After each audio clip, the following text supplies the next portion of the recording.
Da ieri sera e nelle serate a venire si può ammirare questo bel presepe in stile siciliano qua a Barcellona Pozzo di Gotto. Quindi è già la prima giornata nel giorno di Natale, è uno dei pochi presepi che si tiene nel giorno di Natale. Sì, il giorno di Natale, poi il giorno di Santo Stefano, domenica 28 e poi l'1, il 4 e il 6 gennaio, dalle 18 alle 21.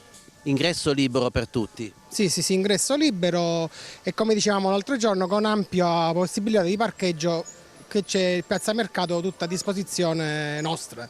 Qui ci troviamo nel quartiere di Sant'Andrea di Barcellona Pozzo di Gotto. Sì, quartiere di Sant'Andrea e questo presepe è organizzato da tutti diciamo volontari della parrocchia. È un presepe voluto da noi parrocchiani.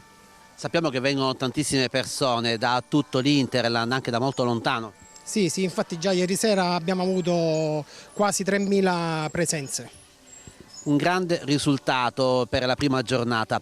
C'è tanto lavoro dietro, ma poi appunto i numeri regalano le soddisfazioni. Sì, poi alla fine la stanchezza accumulata poi ce la dimentichiamo perché proprio le persone guardando, ammirando, ma anche già vedere le loro reazioni, poi ci dimentichiamo tutto il lavoro dietro e questa è una cosa positiva.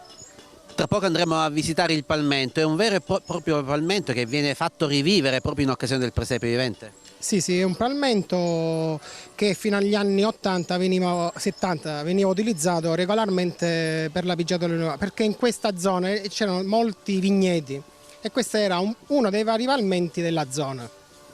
Abbiamo anche delle aree dove possiamo gustare alcuni prodotti autentici, ricette originali. Sì, c'è il forno dove viene degustato il pane appena sfornato, poi l'angolo degustazione dove variano di sera e sera. Questa sera, ad esempio, faranno le spince con la ricotta, pane fritto col vino, tutte piccole diciamo, degustazioni che oggi non si fanno più. Già il solo fatto il pane fritto col vino, perché veniva usato il pane diciamo duro e tagliato a fette immerso nel vino e poi fritto. Queste cose sono ormai quasi scomparse. E poi il pane con la marmellata, fatta direttamente qua al presepe, marmellata con le mele e tante altre cosette che si possono direttamente vedere. Ci sarà quindi il forno a legna? Sì, il forno a legna. Ancora c'è il pane, se andiamo si vedrà appena sfornato. Intanto qui ci troviamo nell'area dedicata alla figura del pescatore, un mestiere antico che rischia di scomparire, che voi avete inserito in questo presepe con una barca vera. Sì, una barca che 2 anni fa ce l'hanno concessa e l'abbiamo portata come reperto museale. Ormai qua abbiamo molte cose che fanno parte diciamo, di questo museo, perché alla fine è un museo vero.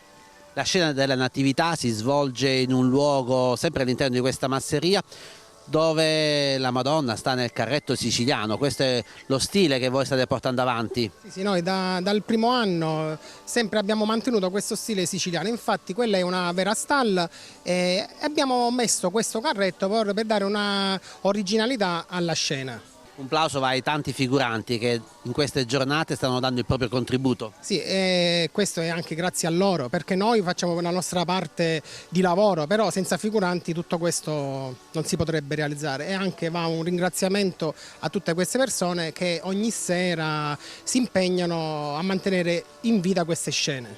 Vediamo che ci sono anche le musiche, c'è il nostro folklore, quindi non manca proprio nulla a rendere speciali queste giornate del presepe. Sì, tutto questo anche grazie al maestro Benevento e a tutti, anche io faccio parte di un musicante della scuola del maestro Benevento, a tutti questi amici, compagni che è piaciuto l'armonia e lo stile del nostro presepe.